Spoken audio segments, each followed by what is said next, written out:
Меня тут недавно обвинили в том, что я сказал неправду.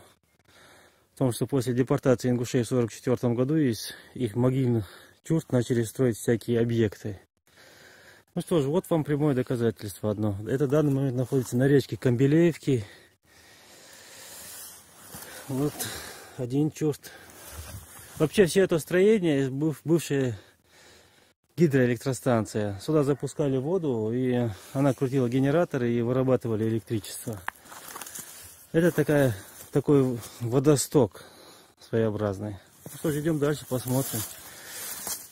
Вот все видно идеально. Вот плиты чурты, которые уже выпали. Вот другая вязь. Хороший, удобный материал для строительства. Какие-то письмена на арабском языке. Вот уже на кириллице есть письмена. То, что тут под ними лежали люди мертвые, это кого-то, я вижу, не особо волновало. Главное было строить удобно. Ну и заодно можно было весь ингушский след с этой земли стереть. Вот другая часть. Тоже письмена, узоры. Все на месте. Так что никакой фантазии. И, кстати, таких объектов в Ингушетии несколько. Мы как-то обсуждали, думали, что с этим сделать. Разобрать, собрать или оставить в наследство, чтобы видели. Ну, как видим, если нас обвиняют в том, что мы все это придумываем, что всего этого не было на самом деле, то я все-таки склоняюсь к тому, что это лучше сохранить в назидание потомкам. И притом всех. Для тех, чьи предки лежали под этими могилами, и для тех, кто все это выковырял и построил все это, что мы видим. Идем дальше. Вот продолжение. Так, верхушка чурта видно очень хорошо. Вот письмена. Древние мастера вырабатывают на своем камне. Вот полумесяц.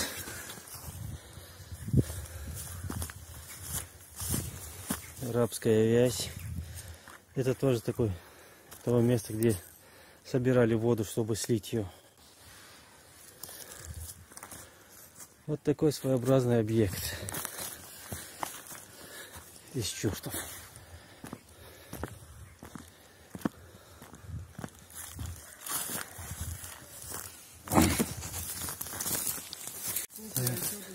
Продолжение объекта — это, скорее всего, место, где стоял трансформатор. Но, как видим, он тоже полностью выстроен из чуртов. Подойдем поближе. Вот видны надписи. Вон наверху получше. Но так как они боком лежат, скорее всего, надписи со внутренней стороны остались.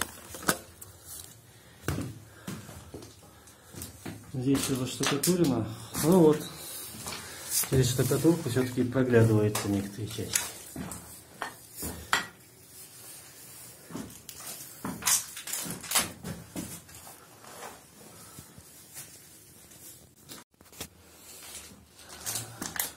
Вот еще одно доказательство проглядывает.